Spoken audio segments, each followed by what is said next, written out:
I'm joined now by our amazing panel. So let me introduce to you Steve Nelson, who's one of our clinical nurse educators, and Steve is currently working in our cardiology unit.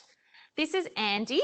Andy's one of our 2021 graduate nurses. So she'll give us a first-hand insight of what it's like to be a grad here at the Royal Melbourne. And then this is Monica, who's one of our nurse unit managers on the renal ward. So I'm going to throw a few questions at them depending on what all of you ask in our Q&A. So please keep those questions coming. And we've also got some people behind the scenes who will be writing back to some of those questions privately as well. So panel, let's start with you, Mon. What's your favourite part of working here at the Royal Melbourne? And just to let you know, this question came from Carly and she actually submitted this before the afternoon. So good job, Carly. Still start there. Thanks, Carly. I think one of the best things about working at the Royal Melbourne is the team. The team, no matter which ward you go to, we actually all work together like as a really cohesive group. And our grads actually find that when they transition between the wards, that we all have a standard of care that we expect of each other, and that we all uphold those values that the Royal Melbourne has. And we, I suppose, ensure that we deliver that to our patients and to the staff that work here. So I think the team for me is the most amazing thing about working in this place. What about you, Steve? Yeah, I agree. I think it's similar, but I would say the culture at RMH, I think we have an excellent culture, and I think that links in with, as you were saying, the team, whether it be focusing on advancing our clinical skills or our ability to work as a team to the objectives for each ward and clinical area. I think we're always working on having a better culture so that people feel happy and safe in the workplace, and that they're it's a good place to come to work. That people are happy to come to work every day. Yep.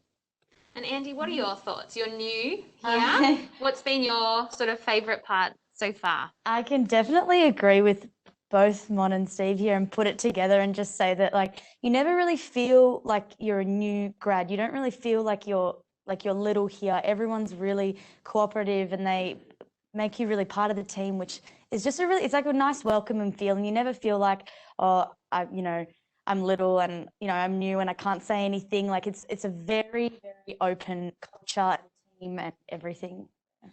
Awesome. So I guess on that note, we've got a question here from Emily. Emily's asking, what is it that makes the Royal Melbourne stand out? And why should grads or potential grads choose us and not all those other hospitals that are potentially out there?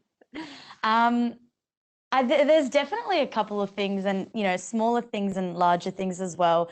The culture is one of them, the team is one, but also the fact that the Royal Melbourne just stand really true to their values, and they're here to improve their values all the time. And we can see that with the updated ones that were done, that they're always keen to better, like not only just the nursing staff, all the staff around you, and they really want you to grow and kind of become the person that you want to be, or the nurse, or wherever that may lead you. They're kind of the team here, and the outer team as well. They really do make you want to pursue that, and they're just a very supportive people, place to work.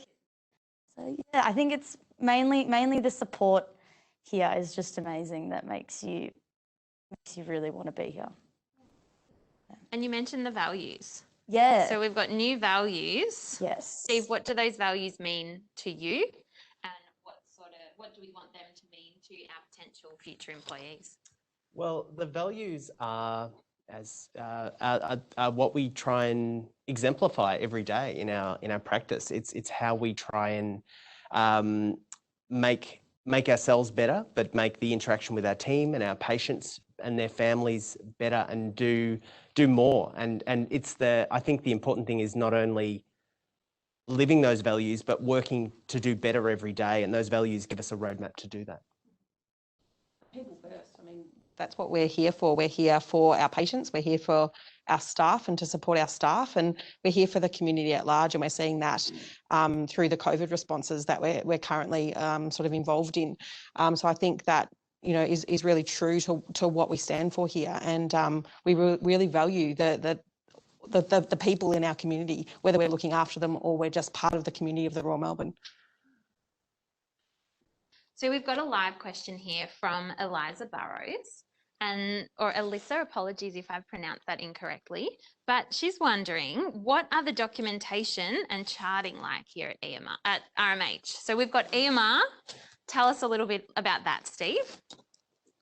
So EMR is, well, relatively new, I guess you'd say, to RMH. So the vast majority of our documentation is on our EMR. We have our mobile workstations that will travel around with you to each patient or wherever you need to take them, and also which is a computer on wheels essentially, and also our rovers, which are a little handheld device the same size as your mobile phone. So we have some versatility in how you can use both of those to get your jobs done, and they also mean that you're contactable wherever you are, and that you can contact anyone you need to wherever you are. So it's quite versatile, quite great, pretty good. We're still obviously working to improve our how we're going with that, but it's working really well. How are you finding it, Mum? Yeah, like we've actually transitioned really well across to the EMR, and staff have embraced it. I think we've been waiting for it for so long that they were so ready and raring to go as soon as the electronic version became available to us, because we're on paper for such a long time. And I think just having everything at your fingertips, all of the information that you require, not having to search through past history, not having to search through notes, and you know, reams of paper to try and find information. It's just now all there. And being able to contact our medical staff, you know, and or allied health when we need them, you know, it's such a vital part of what we do. And, you know, the EMR gives us another option of contacting our allied health teams, which is fantastic. Yeah, just the sharing of information has just, yeah, been exploded with EMR, really. And Andy, you are obviously new. Yeah. EMR was new to you? EMR was very new to me. I'm going from a student where a lot of placements were on paper. It was a big change, but you've realised how much it streamlines the care. You just have more time with the patient as well. You're not sitting there at the end of the day making sure that you've, you know, charted everything and you've got everything and you've got all your end of day notes and stuff like that, because it's essentially all done in real time. And when you do it, you document it, and it's just a lot more accurate. And like I said, it just streamlines the care. And if you need a doctor, they're literally at your fingertips, and you get a response within however long, or you need to call radiology, or you need to do something, you've literally got all the access there. You don't have to go to so many different avenues just to find one thing. So you get a lot more done in your day. And once you get the hang of it, and once you know, you can kind of cater it to how it works for you as well. Like, you don't have to follow how someone else does the documentation. You can kind of make it your own and just make sure that it's in there and it's documented. But it's, yeah, it's pretty flexible in that sense. So it's good. Yeah. And for some students out there who might be like you, that Yep. have never used a EMR before, Yeah. can you talk them through what your orientation was like around EMR, and perhaps how long it took you to feel comfortable? So I feel like Mon and Steve can kind of agree. I don't feel like you 100% feel ever comfortable with anything. Like, you've got your EMR champions, and they're all on the wards, and they'll help you out. And they've gone into really like a lot of detail about where to find like all the nooks and stuff like that. But in terms of on orientation, you do get a whole, I think it was half a day, maybe it was a full day of EMR training, and they actually go through the bare minimum that you need to, how to message the doctors, your progress notes. They do go through that in a very detailed sense, and they also give you case studies. So you'll get a case study and you'll be like, okay, put the vitals in for Jane Doe, and you'll get to go into them, and you'll get a feel of it, how it all works. I would say I'm 3 months in now, and I'm pretty comfortable with it. There are still things that I'm finding out day by day, how to do orders and how to add on different things to people's charts, and, you know, change their diets and stuff like that. But like I said, you learn something new every day with it. So yeah. And I think I'd say that, you know, like even with paper, when Yeah. you're on paper, there's new ways to document things. Yeah. There's new things that come out all the time that you need to come across. So the EMR is no different. No. There's new updates, there's new things done a little bit differently to try and 100%. streamline things. So you do constantly learn those new tips and tricks, and there's support along the way to do that. And the training environment's wonderful as Yeah. well. Yeah. If you're not quite sure how to do something or you've seen it but you haven't actually actioned that before, you can go into our training environment and just have a play around, just to make sure that you can role play sort of in your own time, even certain situations that you might not have come across before. And that's really nice to know that you've got this sort of training environment that doesn't impact on patient care if you're not really sure how to do something. And you can work with your educators to sort of cement the process, which is great. Thanks so much. Next question, we've got one from Luke Meredith. So Luke is asking, can he work as an RN before commencing in his grad program? So what are all of your thoughts on that? So for some students, they might be registered, but they might start in March, for example, and there might be a couple of months or weeks gap that they might want to do some agency work before they're actually enrolled and supported in a program. Mon, as a manager, what are your thoughts? If it was me and I had my time again, I would enjoy the time off because it's very unlikely that you'll ever get that amount of time off again. For those people that financially need to work, then you're always going to learn something new and be able to bring those skills to this environment. I suppose just being open-minded that what you do learn in other facilities may be different for when you come here, and just I suppose ensuring that you still keep that open-minded approach, that different different places within nursing do things a little bit differently. And I think as long as you have that open mind, I think those skills are transferable no matter where you go. I think it's about making sure you're well supported. So that's the whole point of having a grad program, so that you're, supported in an environment. So agency can sometimes be a little bit daunting, and we understand about why. So for some of you, it might be wiser to wait until you start your program, because that's the whole point. And enjoy a little bit of time off. And enjoy a bit of time off. Time off while you can. Did you take time off, Andy? Yeah, well, I started in Feb, and then my last placement was in November. So I did have December, Jan off, and you don't realize it at the time. And it does fly by. It literally goes so quickly, but you would definitely take it. One of the best things you can do is come in well rested. Yeah. Otherwise, if you're coming in already, having done a couple of months of shift work and you're back and forth, you just don't have that right mindset to start off fresh. But like Mon said, if it's circumstantial and you need the income or whatever your circumstances might be, then absolutely, yeah, it will bring more skills, and that's essentially what we want at the end of the day. Andy, we're going to go back to you. Yeah. We've got a specific question, not to throw you on the spot or anything, but this comes from Nikita in the live chat. Yeah. How does RMH make grads feel safe and supported? And do you have an example? Very good question. So every ward obviously has their clinical educators, and they're not your one-stop shop, but they literally are. They are there for your everyday crises, for your little problems, your first world problems, your not so problems. They're there to listen to you, and they kind of give an outsider's perspective who they don't really know you personally as such, but they can give you good advice. And I feel like just being able to have a really good relationship with your educators, that's kind of what the support that I love here. I just know that the educators are really hands-on, and they're there every day, and they're more than welcome to help. They're never like, oh, no, just wait, I'll come back. They're always like, yep, let's do it now. Let's get it sorted. So I think that's what makes me feel really safe, is the fact that I feel comfortable to go to these people. I feel comfortable to message them whenever I need, and they'll be there within 5 minutes, 10 minutes, doesn't matter. They're there. They're going to help me through my problems, and they talk you through it so that you understand how processes are happening, or what happened to this patient, or, just so you have a better understanding for next time.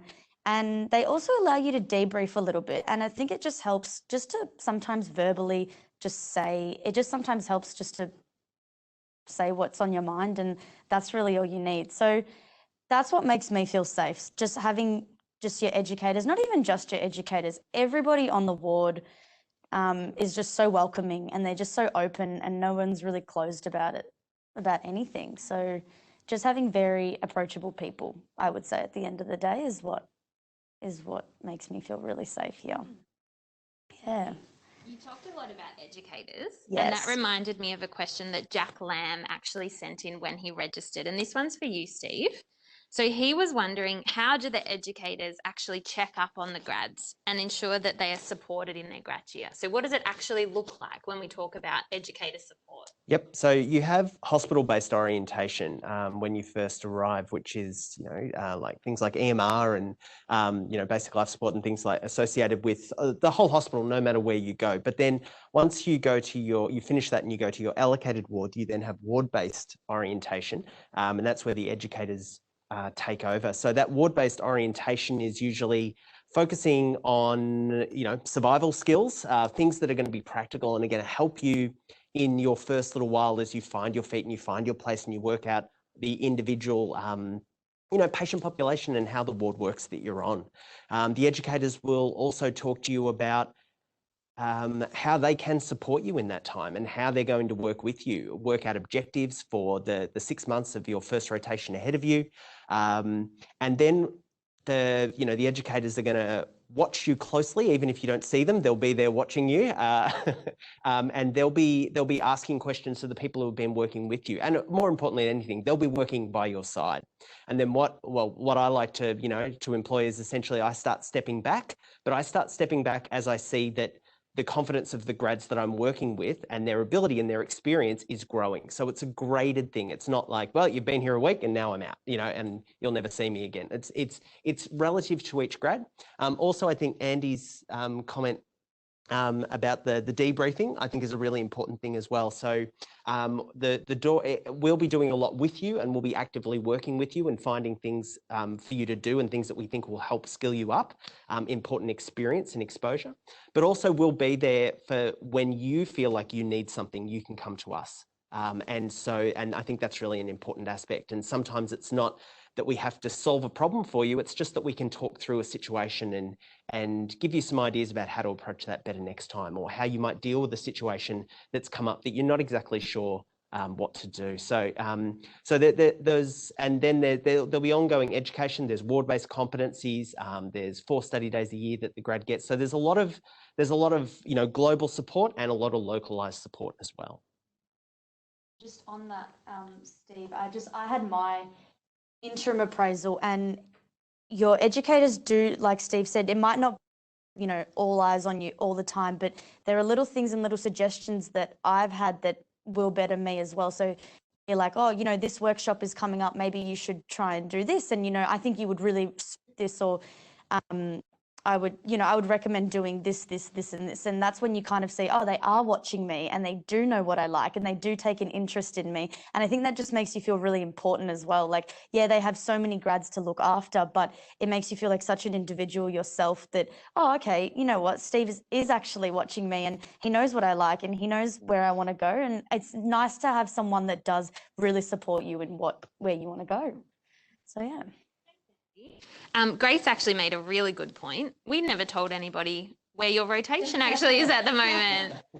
So where are you? Well, I am in what they call NRTP, so it's Nursing Resource Transition Pool. And it's one of the main reasons also why RMH does stand out from all the other hospitals. It's an amazing program.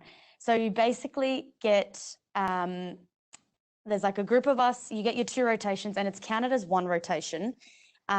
You get a cluster of wards. So whether that's a medical cluster or a surgical cluster, you get 4 or 5 wards, depending on where you go to. And you literally go between those 5 wards, like every shift is a new ward, basically. So you get up, you check your roster, and you would just be placed on one of your wards where that might be. So that's basically what pool is. The difference between pool in your grad year and after your grad year is that after your grad year pool, you're open to the whole hospital. You can go absolutely any ward where there's a vacancy, essentially. Whereas in your grad year, you've got your specialised 4 or 5 wards, and that's your cluster. And all the wards kind of relate to each other or have a link between each other. So it does make it, you do connect a lot of dots within going between all those wards. So yeah, that's my little secret rotation. It's fun. It's really fun. It's great exposure. I wouldn't hesitate from like not putting it in your preferences if that's something that a lot of you have hesitated in, because I know it's, when you look at it, you don't really know it, and it's common nature just to be like, I don't know what it is. It's going right at the bottom, but don't. It's such a great experience and I've loved it. And you gain so many skills that you otherwise wouldn't have known. And I think going into my second rotation, going onto one ward, I'll keep noticing that and I'll be like, oh, I did this on cardiology, on neurosurgery, on neurostroke. So yeah, great diverse range of skills there. Thanks, Andy. Yeah. We're going to shift gears now and head back to applications. So Monica, as a nurse unit manager, what are you looking for in a graduate or a potential graduate nurse to work on your ward or at our hospital, essentially? Yeah. What are you looking for? Someone who's really open-minded, someone who is just passionate and willing to learn, and you get that from the conversation that you have in interview. The interview is such an important and integral part of, I suppose, the selection process. So preparing for that is really important because we really get a good feel of you as a person.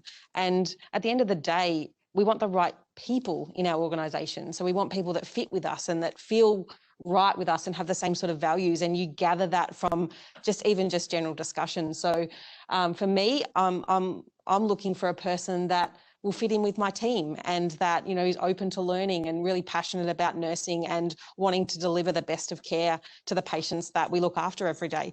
So yes, there's some like a little bit of weight on like just scores and things like that, but it's not the be all and the end all. And I think it's important to note that you as a person, as an individual, really has a lot, I suppose, of value in giving us what we need in the interview process. I hope I answered that correctly. Yeah, thanks, Mon. And Steve, you've read a few applications in your time, whether it be for the grad program or for other jobs. What is your best advice for people preparing their applications? I think the main thing you want to think about is that your application shows that you want to work at the Royal Melbourne specifically. So what is it about the Royal Melbourne that makes you want to work there? Also, what is it about you that makes you an excellent applicant to come and work at the Royal Melbourne? What is it about that sets you apart, that makes you that you're the person who's the right fit for this organisation that you want to work for? I think Mona's already said it. I think passion comes through. So someone who is passionate about wanting to be there and he has a bit of fire and wants to be part of the team and do great things is what we're looking for. And Andy interviews online again this year. So you've had. Well, we're going through the Sonru, but this year it's called Vid Recruiter. Oh, okay. And then we'll be doing something from a Royal Melbourne perspective. Yeah. If we were to just focus on that online interview that you did through PMCV, knowing that you did it all through the pandemic, you had really probably no idea what you were doing. No. Yeah. And It was a bit like that. And some of our students this year will probably feel a little bit the same, which is totally understandable. What's your advice on how people can best prepare and do their best, even though it is a video interview? What I can say is don't, as much as like this might go against what Maddie's saying, don't over prepare, but don't under prepare. Don't sit there reading a script for, days on end, because on camera, you will be able to see if, when the questions come up or I don't know how it's done this year, but if the questions come up and you've already pre-wrote a whole essay for it, it's definitely noticeable on how you answer that. So I guess just being honest on how the question is, and if you make a mistake, it's fine. I made a mistake in it and I was like, nah, not getting a job, not happening for me. But I think if you can come back from it and really just like show that people make mistakes and it's fine. So just being confident, being honest, I think that's the best way that you'll come through on those interviews, because I get that it's really hard. And if you don't have someone on the other end, nodding to you or saying, yeah, that's great, it does make it very difficult, because you're just talking to yourself, you're just looking at yourself, and you do feel a bit silly. So I would just say, doesn't matter, get that confidence, just answer the question the way it comes up, and do have an idea, because there's obviously questions that are going to be up there and they're pretty generalized. But put your spin on things as well. That's really how you show you're an individual. So yeah, that's what I would say. Thank you. They're great tips. And I think the biggest thing too is try to breathe, try to relax. It's only a few minutes, but it is really important. So give it your best shot. And also, what will be will be. Yeah, great. Let's pretend now that all of these wonderful people who are tuning in are our grads next year. Awesome. So we've been through orientation, supernumerary, they're working on the ward, but then they're not feeling like they're doing a great job. Perhaps we have or identify some gaps in their practice. Steve, what sort of support do we offer for grads who might be struggling? So the first thing I would say is if we notice there's any issues, then we will be quick to jump on them. So you won't be left, wondering whether or not there's some major issue. And we certainly have grads who feel like maybe suddenly someone's going to grab them and we will let you know if there's an issue that we need to work on. If you feel like there's something that isn't quite working, then let us know. Talk to your educators about it and we can give you some feedback and we can work with you if it's something that we weren't aware that you didn't feel like it was where it needed to be. If there is an issue that's identified, then that's not going to be, like, let's say your time management, in the early days isn't, rapidly improving and there's some work to be done there. It's not in a punitive way. It's not in a way where it's, like there's an expectation that you meet a certain level and you're not meeting it, so therefore you're in trouble. It is what can we do to work with you? And each case will be individualized because there will be reasons why potentially you're of things that we can work on that are relative to you. But one of the things I would say as well is no one places stress on a new graduate than the graduate themselves. So I think part of it as well is you will get the support and you will get the feedback and you will get things put in place if you need them, but also don't feel like you need to work after the first week or two as well and as fast as the nurse who has 10 years experience right next to you. And that's one of the reasons why I think new nurses often have this feeling that someone's going to grab them and tell them they're not doing a great job because they're not as fast as all the nurses around them. It's because you're doing a great job relative to your experience, which is 2 weeks, not 10 years. So that's one of the things I would say is we will approach you, we will talk to you about it. If there is an issue, and we will work with you. If you think there's an issue, talk to us about it. But most likely you will be exactly at the place you need to be or should be at relative to your experience. So you can relax a bit about that and take a bit of time to get used to where you are. And we obviously recognise that COVID's thrown a spanner in the works for all of us, but particularly for many of you who perhaps haven't yet been allocated placements for the year and might be very much wondering, what will you do? How will we support you? We actually had a really specific question here from Madison who asked, what happens if you're behind in placements due to COVID? And I suppose she's probably wondering, Steve, what will happen if she matches with us and she hasn't completed all her placements around October? What can we do? Yeah, sure. So that will be, once again, it's an individualized thing. It really is about, if we match, then it's about, making sure that we know that that's the case, that we're aware, whether or not there's placements hours that still need to be made up. And then we can work with you to make sure that those hours are complete before you then are ready to start your grad program. So we can make sure of that, but obviously the most important thing is letting us know where you're up to and what still needs to be done so that we can create a plan for you. And I suppose, Mum, we've got a March intake this year. So that makes it a little bit easier for people. Yeah. As a manager, will you be concerned if people haven't had any placements until later this year or even at the beginning of next year? No, we're really well aware of the COVID situation, and we understand how difficult it's been for our undergraduates coming through, and never before have we put more thought into how we're going to support graduates coming through. It's something that we're thinking about, as we move towards this grad year for next year, and it's certainly something that we considered for Andy's year as well. And I think it's probably even more prevalent now that students haven't received placements because the second years didn't really get a lot of placement last year. So, on the wards at the moment, we've got a lot of people coming through placement, and we're just spending a lot of time upskilling as quickly as we can so that you do feel a little bit more comfortable moving forward towards your graduate year.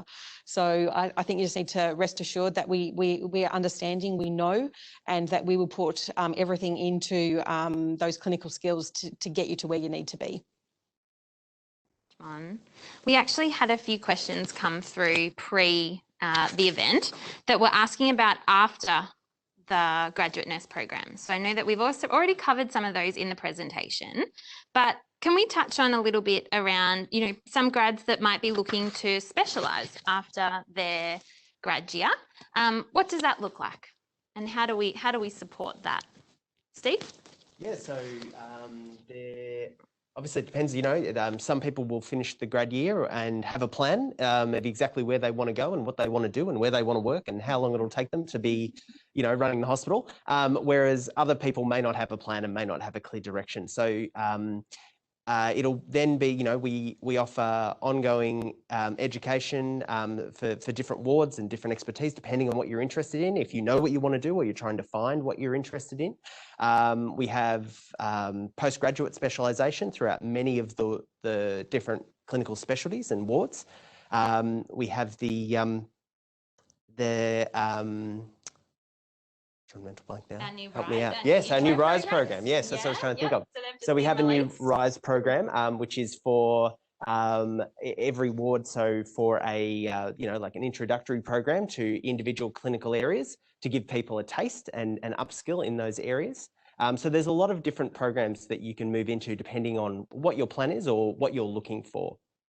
Or just have a bit of a try before you buy. Yeah. And for those people that want to have a bit of a well-rounded, I suppose, view of healthcare, we've got the LEAP program.